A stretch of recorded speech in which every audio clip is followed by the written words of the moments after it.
Ladies and gentlemen, ndinogara ndichitaura kuti if you want to lie, you can lie as many times as you want, but don't lie on public platform.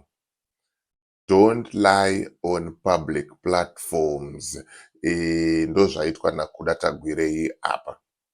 Ndo nyaya yaaita kuti akataura zvimwe zvinhu vaazokanganwa, vaazotaura zvimwe zvinhu muzuva ramangwana. Zvakangooma zvazvo. Saka tamubata. Abatwa mukomana red-handed on camera. Manje achanyarira kupi? Vachanyarira kupi vese vaimuomberera vachimuti ndiye mudhara, ndiye mbinga, ndiye the next president. Mawana.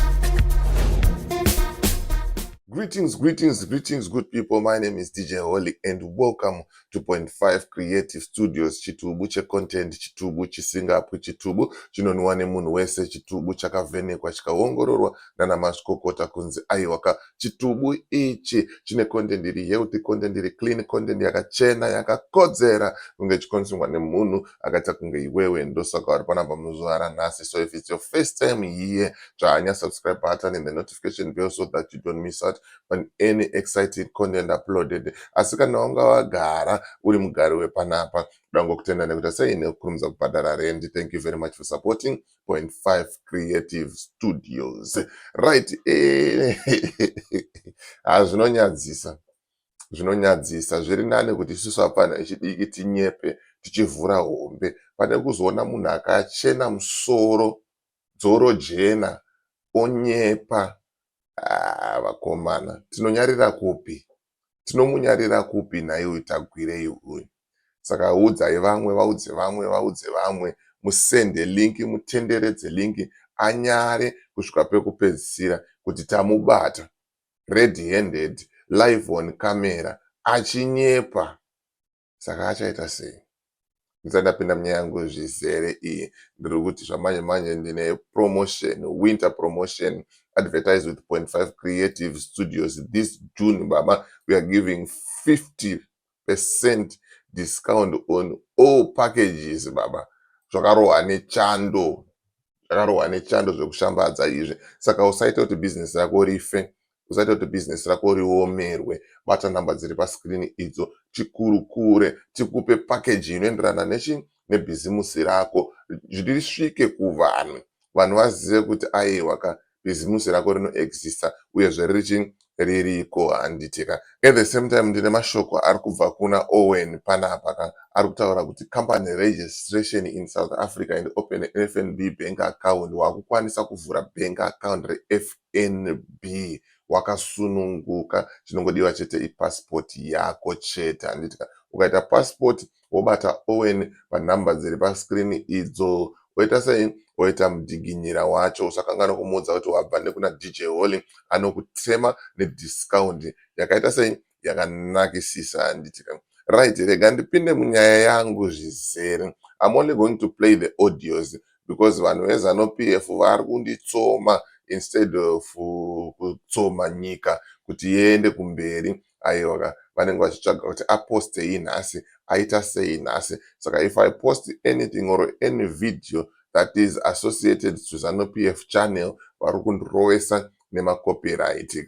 Ndo zvandogara ndichitaura kuti vanhu veZanu-PF havambondifarire, vanhu veZanu-PF havambondifarire, vakaona nyaya dzangu vanondirowesa nemacopyright, ZBC yakandorowesa necopyright, havambondifarire. As a silent killer, there's nothing to copy what is right.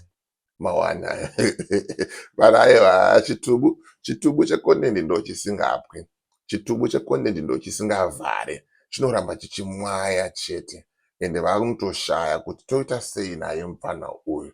Toita sei naye mfana uyu. But mawana. Saka rega tipinde munyaya yedu muzvinzwire kuti Tagwirei ari kutaura kuti hanzi ndakatengesa imba yangu.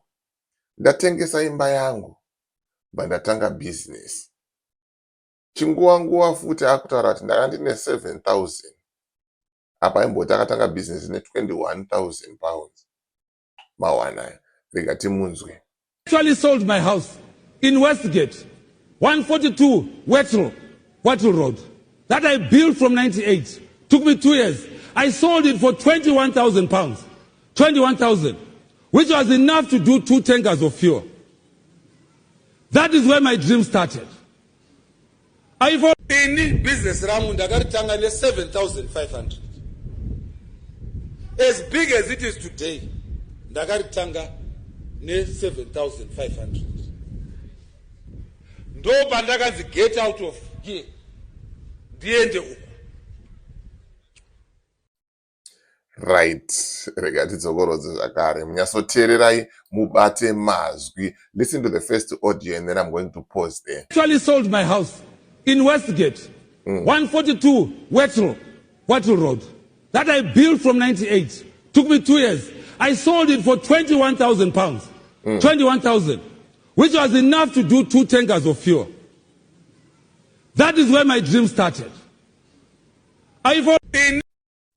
Hanzi ndakatengesa imba yangu 21,000 pounds yaikwana kuita 2 matenga efuel. Ndo pakatanga zviroto zvangu ipapo, ndo pakatanga kufamba kwezvinhu zvangu, ndo pakatanga kusumuka kwejeni yangu. Hanzi imba yangu ndakaivaka 2 years, maudzwa neadresi yacho kuti adresi yacho ndeipi. Right, fair enough.